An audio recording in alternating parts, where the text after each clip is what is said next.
boa tarde, tudo bem por aí? Como você está nesta terça-feira? Espero que bem, viu? Hoje é dia 18 de abril, Dia Nacional do Livro Infantil, você sabia? Inclusive, esse é um dos assuntos do Boletim Legislativo de hoje. Fique com a gente e acompanhe a partir de agora as notícias da Câmara e também da nossa cidade. Seja você muito bem-vindo, viu? Olha, começando no tema do planejamento urbano, viu? A Câmara realizou uma audiência pública que debateu com a população alterações na lei de zoneamento e no plano diretor da cidade. O encontro foi criado para acolher sugestões dos moradores sobre os ajustes nas leis e os pedidos apresentados serão analisados pelos parlamentares. A audiência pública sobre as mudanças no zoneamento e no plano diretor durou pouco mais de 2 horas e contou com a presença da população. Todos os inscritos tiveram acesso às propostas que estavam disponíveis para consulta. Além de moradores e autoridades, também acompanharam o encontro os vereadores Amélia Naomi, Fernando Petiti, Júnior da Farmácia, Marcão da Academia, Tomás Henrique e Walter Hayashi. Conduzindo os trabalhos, o presidente da Comissão de Planejamento Urbano da Câmara, o vereador Lino Bispo, integrou a mesa e destacou a importância da presença popular. A Câmara é o local onde a população tem esse acesso, deve ter esse acesso. Então, quero aqui cumprimentar a presença de todos os senhores e senhoras que vieram para essa audiência trazer a sua contribuição para que nós possamos ter aí esse melhoramento na nossa lei de zoneamento. Quem também acompanhou a reunião foi o secretário de Urbanismo e Sustentabilidade de São José, Marcelo Manara. Durante a apresentação em plenário, ele reforçou o papel de o legislativo ouvir a população. Além deste encontro na Câmara, a Prefeitura também realizou outras 7 audiências sobre o tema. Para Manara, os ajustes nas leis são uma forma de atualizar a legislação vigente. A cidade é um organismo vivo, é dinâmico. Então, passados 4 anos do plano diretor, 3 anos do zoneamento, a aplicação de uma nova lei mostrou que tem algumas porquinhas aqui para alguns parafusos para apertar, porque às vezes na letra fica alguma coisa dúbia, às vezes um determinado segmento demonstra que foi prejudicado por algum entendimento equivocado. Então, e evoluções, como por exemplo a sustentabilidade. Durante a audiência, o engenheiro Oswaldo Vieira detalhou as propostas de alterações nos projetos da Lei de Zoneamento e do Plano Diretor. Alguns dos ajustes vão garantir descontos na outorga do direito de construir para quem optar por imóveis sustentáveis. Também há alterações pontuais nas regras e permissões para as construções de imóveis. Um dos pontos que não vai sofrer mudanças são as zonas de construção já estabelecidas na atual lei de zoneamento. Lembrando o seguinte, é importante reforçar aqui, não está havendo nenhuma alteração do mapa de zoneamento. O mapa aprovado em 2019 está integralmente proposto, mantido. O que a gente vai estar trabalhando são alguns conceitos e parâmetros de uso e ocupação nestas zonas de uso que estão distribuídas pelo território e que não serão modificadas. Os moradores presentes fizeram apontamentos para as propostas de mudança. Cada um teve 3 minutos para se manifestar. Os vereadores também contribuíram. Walter Hayashi e Amélia Naomi pediram mais detalhes na discussão sobre as mudanças propostas para bares e ruídos na lei de zoneamento. Todas as reivindicações foram respondidas. Aqui a gente pôde responder, como é tradição já nosso, nas mais de 150 reuniões, desde o começo lá do plano diretor, Todas as contribuições são respondidas. A dona Maria e o seu Zé, que vem à noite, participa, pega um microfone e fala durante 3 minutos, pode ter certeza que vai receber as respostas. Às vezes não é a resposta que quer, mas o importante é o respeito que nós temos com a participação popular na audiência pública. Ao final do encontro, os parlamentares destacaram a importância de ouvir a população no processo de análise das leis que estão em tramitação na Câmara. Houve uma participação razoável e foram pertinentes os questionamentos e eu acredito que isso vai contribuir para que a gente possa aí, ter uma lei assim, de repente aprimorada em algumas situações e melhorar a qualidade de vida da nossa cidade. A audiência pública é o maior meio legal, uma ferramenta principalmente de participação popular, que ela pode se movimentar, pode trazer suas solicitações e a população aqui com a gente, dialogando, tentando achar a melhor forma possível que a cidade possa trabalhar nesse meio de regulamentatório mesmo das suas atividades.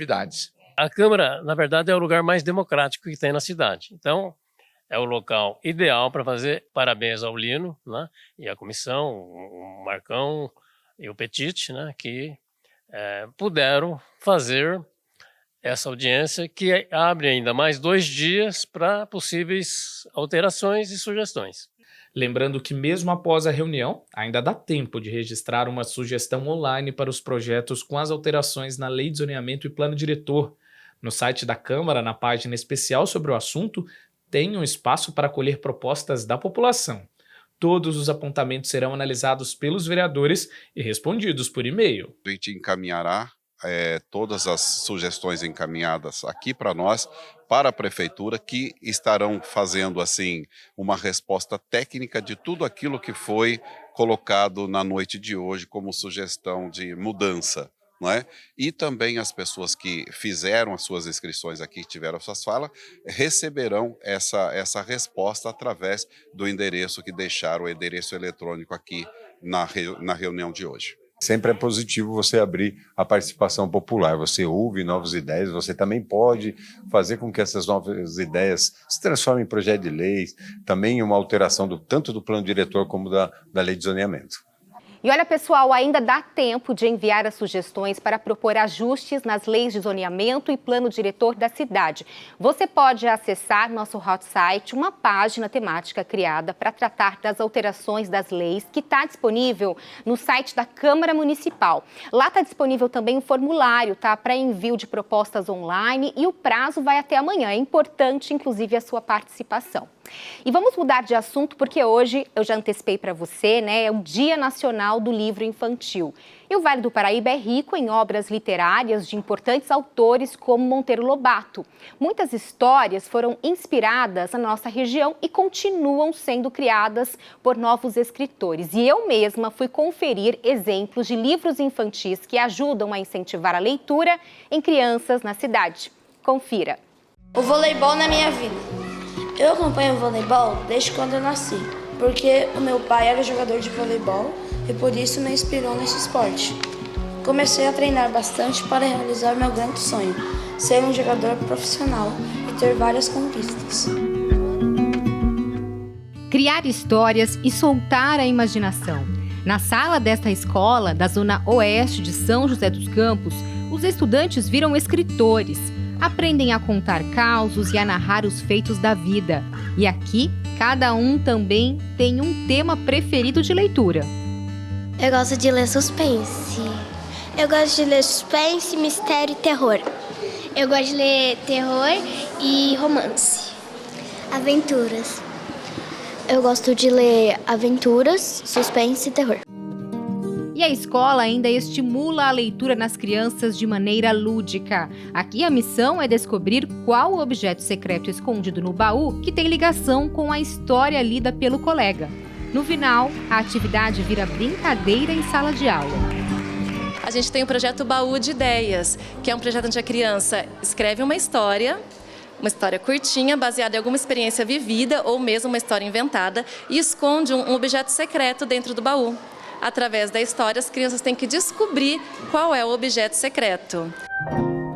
E para incentivar a leitura nos estudantes, essa prateleira sempre fica assim, lotada. E os responsáveis por produzir essas histórias podem estar mais perto do que a gente imagina.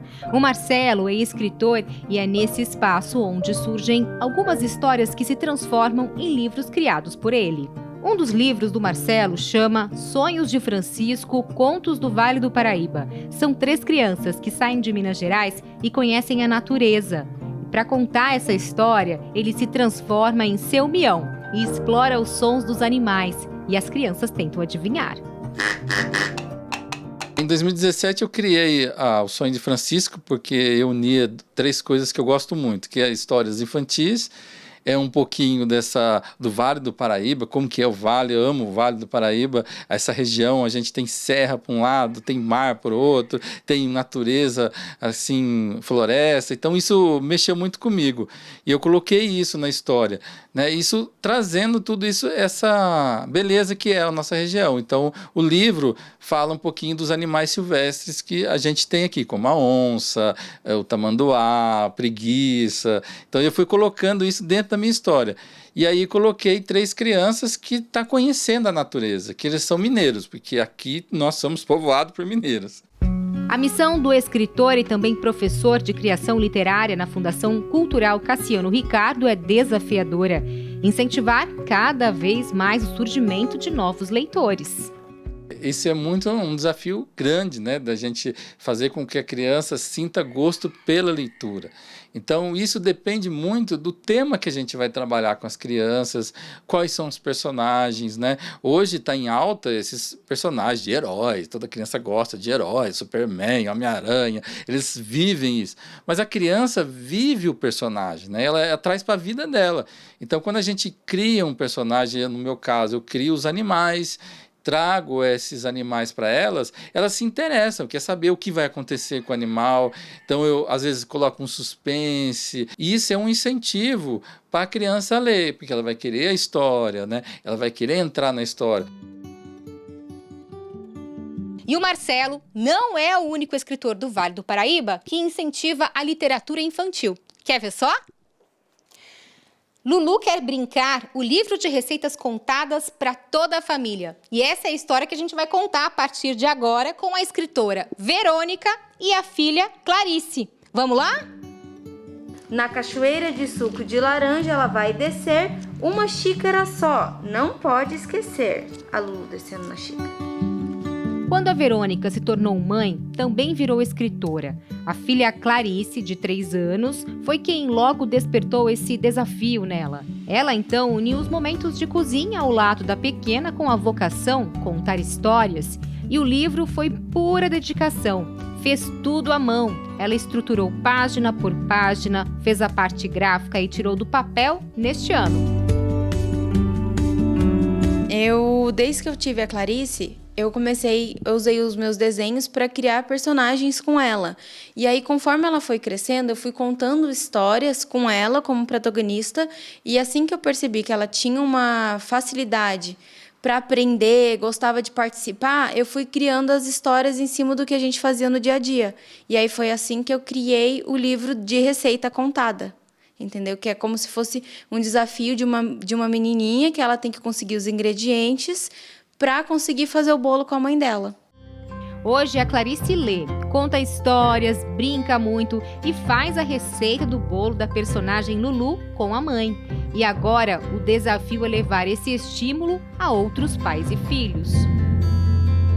É muito gratificante quando eu compartilhei para algumas pessoas ao meu redor, algumas delas são professoras e elas já colocaram na escola. E aí uma mãe pediu, né, você pode me dar uma cópia desse livrinho? Meu filhinho falou, né, eu tenho uma tia minha que ela dá aula em escola de criança e ela adorou a ideia. E eu acho que é importante também, porque às vezes os pais eles não sabem como ter esse contato do livro com os filhos, né? E de repente esse livro de receita seja mais fácil de uma mãe ou de um pai que gosta de cozinhar inserir também o filho nesse momento. O livro é sim transformador e nesse Dia Nacional do Livro Infantil, parabéns a eles e também a todo esse público e que essa parceria prospere ainda mais. Afinal, o livro proporciona momentos únicos na vida, como lembra a frase da sala de leitura da Escola de São José dos Campos: ler é viajar sem sair do lugar. Uma criança que lê, ela desenvolve a capacidade de concentração, de atenção, raciocínio. Uma criança leitora, ela vai ter uma escrita muito melhor, ela vai ter mais habilidades para a resolução de problemas. A leitura também trabalha questões emocionais.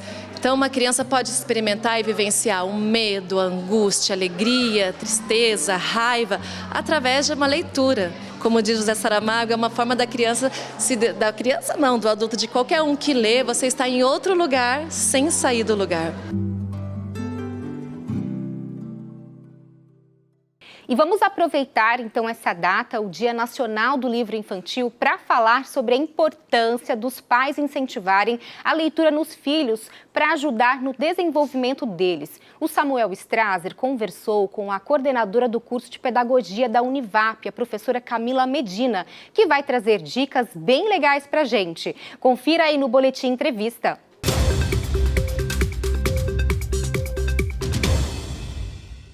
E no Boletim Entrevista de hoje a gente continua falando sobre literatura infantil e o incentivo à leitura nessa fase da infância. E para falar disso eu estou aqui com a professora Camila Medina, que é coordenadora do curso de Pedagogia da Univap. Seja bem-vinda, professora. Obrigada, Samuel. E professora, qual que é a importância da leitura nessa fase da primeira infância, na fase da adolescência? Contribui para o desenvolvimento da criança? Sem dúvida nenhuma, contribui muito, né? Primeiro que a gente vive numa sociedade leitora, então inserir a criança na leitura significa inserir a criança nesta sociedade, né? E em relação ao desenvolvimento cognitivo, né, afetivo, emocional da criança, a leitura trabalha com criatividade, né, com formulação de hipóteses, com resolução de problemas. Então, todos os aspectos da cognição, né, do desenvolvimento cognitivo, que interferem diretamente aí nesse desenvolver da criança, sem contar ainda as questões afetivas, né, lidar com sentimentos, conseguir trabalhar esses sentimentos, o que é sentir raiva, o que é sentir amor, o que é sentir, né, e saber lidar com isso. Então, a leitura só traz benefícios para criança e adolescente, né, do modo geral. A leitura, logo nessa primeira fase da vida, ajuda a ser um adulto mais preparado. Sim, um adulto mais envolvido nas questões do lugar que ele está, né? Um adulto que consiga ter esse domínio dos sentimentos, um adulto que consiga organizar melhor os problemas e a resolvê-los de uma forma mais coerente, né? E mais assertiva. Né? Então, é isso que é importante, quer dizer, não ferindo o que sente, o que deseja, e não agredindo o outro, né, com as suas atitudes. Então, o ler, as histórias, o contar histórias, né, leva a tudo isso, né? A leitura, o livro, né, é o recurso fundamental, por exemplo, para teatros, para cinemas, é a história, né? Então, a partir da história, a criança vai se desenvolvendo cada vez mais. E a gente precisa da leitura em todo momento da nossa vida. Todo momento. Em todas as fases da vida, seja para interpretar uma bula de remédio. Sim. Né? Ou para uma entrevista de emprego, né? Enfim. Exatamente isso. Como vivemos numa sociedade leitora, numa cultura leitora, quando a gente não coloca, não possibilita a criança ser um leitor, nós, enquanto sociedade, estamos agindo de um modo a prejudicá-la. Entendeu? E aí prejudicar a sociedade também, porque ela faz parte dessa sociedade. E é um grande desafio, né? Eu acho que sempre foi um grande desafio, hoje, sobretudo com o desenvolvimento da tecnologia, né? Mas incentivar as crianças a pegar um livro, a ler, que seja um quadrinho, que seja uma leitura prazerosa, mas mesmo assim é bastante difícil, né? Como que a escola ela pode contribuir e também como a família tem que agir? Bom, a criança pequena, ela tem prazer pelo livro, né? A gente vê crianças pequenininhas, 3, 4 anos, assim, 5 anos, elas vão às bibliotecas da própria escola, né? Elas pegam aqueles livrinhos, elas se encantam com as imagens, elas gostam de ouvir as histórias, então, esse momento é importantíssimo para que a gente consiga despertar na criança esse interesse, esse desejo pela leitura e, de algum modo, a escola deve exercer, a partir de projetos de leitura, né, a continuidade desse prazer que a criança que nem é leitora ainda tem pelo livro, né? E aí, quando essa leitura, ela domina a leitura, e ela conseguir entender o quanto é rico ter esse livro na mão. Realmente, a concorrência com a tecnologia é muito difícil, porque com um videozinho, que no cérebro da criança, é mais interessante, às vezes, você assistir aquela imagem que tem som, imagem, movimento, né? Muita cor, né? Do que às vezes o livro. Mas se você consegue mostrar para ela o quanto ela pode criar ao ler aquele livro, né? Imaginar ao ler o livro, ela vai despertando esse interesse. Os pais a escola é fundamental para isso. A escola né, é a tarefa da escola tornar o sujeito leitor, né? Então é a grande tarefa da escola.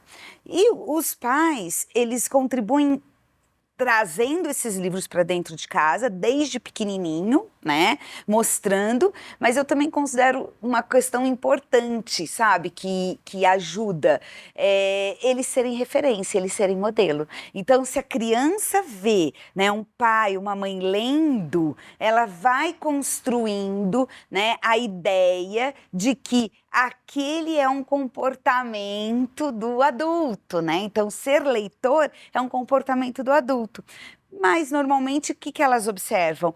TV. Então, aquele pai fica né, no final de semana, fica na TV, né? E acaba não reservando um tempinho para o ler. Então, elas perdem essa referência, esse modelo do leitor, que é também importante ali. A escola, ela vai ensinar, mas os pais, eles vão dar o exemplo. Dar o exemplo, dar a referência. Professora, muito obrigado pela conversa. Seja sempre muito bem-vinda aqui. Obrigada a vocês. É isso aí, pessoal. Voltamos ao estúdio.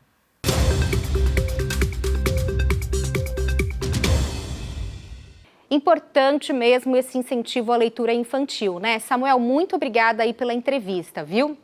E olha, agora vamos prestar serviço aqui no Boletim Legislativo de hoje. Hora de você ficar de olho nas vagas de emprego disponíveis no Pátio de São José dos Campos. Confira e boa sorte!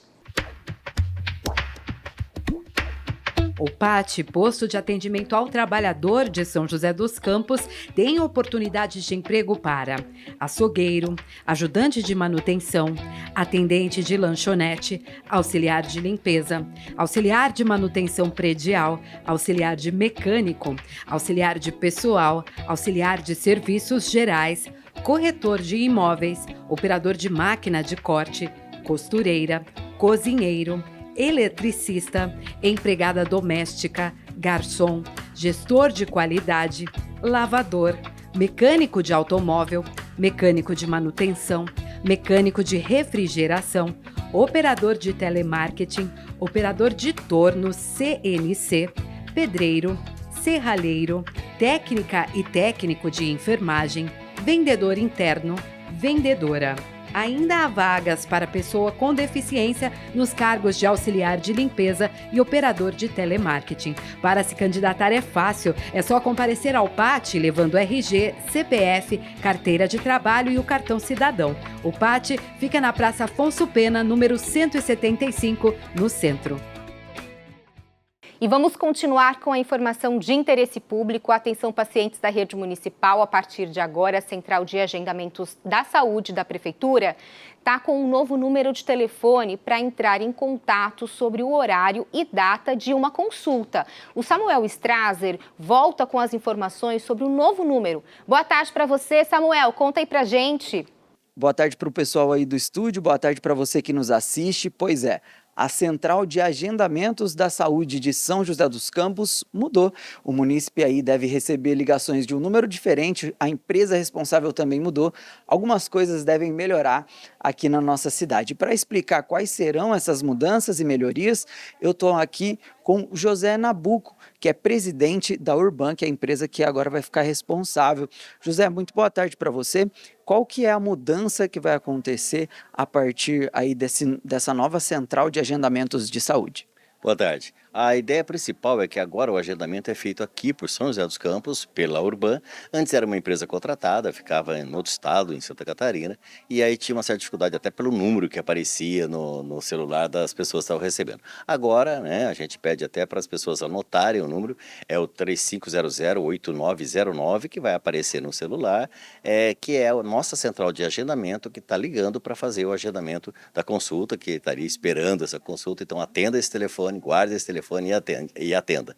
É mais uma vantagem para o munícipe que nós estamos aqui em São José dos Campos, a gente entende as dificuldades aqui da cidade, conhece as localizações e é feito em conjunto, em parceria com o 56, que é já um serviço feito pela Urban desde o ano passado. Esse novo número ele não é para ligar, né? Ele é para receber, os munícipes receberem a ligação. O foco continua sendo o 156 quando o munícipe precisar ligar. Isso mesmo, se tiver alguma dúvida sobre a parte de agendamento, ligue no 156, já fale que é sobre agendamento e nós fazemos a transferência imediata para o Departamento de Agendamento da Saúde, que antes a gente só fazia um protocolo e mandava para a empresa e a empresa voltava a ligar para o munícipe lá 2, 3 dias depois. Agora, imediatamente a gente já resolve o problema que o munícipe venha a ter com o assunto de agendamento. É isso aí, perfeito. Muito obrigado, José. Então, atenção você aí, munícipe. Se tiver alguma dúvida, continue ligando no 156. Esse novo número aí que é o Urban agora vai estar direcionando, ele vai ligar para você quando tiver que marcar, né, confirmar algum agendamento da saúde. Esse número está aparecendo aqui na tela, salva aí no seu celular, não é spam, é para você confirmar aí os seus agendamentos de consultas e exames. Voltamos para o estúdio. Então, pessoal, o novo número tá aí na tela para você já salvar no celular. É o 3500-8909. Mais importante reforçar, esse número, pessoal, não recebe chamadas. Os atendentes que vão entrar em contato das 7 horas da manhã até as 10 horas da noite para fazer esses agendamentos. E lembrando que as ligações também podem ser recebidas aos finais de semana e feriados. E qualquer dúvida é só ligar no 156 da Prefeitura. E antes de encerrar o boletim legislativo de hoje, vamos conferir como é que fica a previsão do tempo para esta terça e quarta-feira. Dá só uma olhada. O sol aparece entre nuvens na tarde desta terça-feira, com possibilidade de chuva a qualquer momento. A máxima é de 26 graus e a mínima de 17. A quarta-feira será nublada, com períodos de sol entre nuvens. Deve chover a qualquer hora do dia. A máxima é de 23 graus e a mínima de 17. E o Boletim Legislativo termina aqui, mas continue com a programação da TV Câmara. Na sequência, fique com os programas Estação Mercado e De Bem com Você. Lembrando que a partir das 4 da tarde tem sessão na Câmara Municipal e você confere toda a transmissão ao vivo. Obrigada pela sua companhia. Até amanhã. Um beijo. Tchau.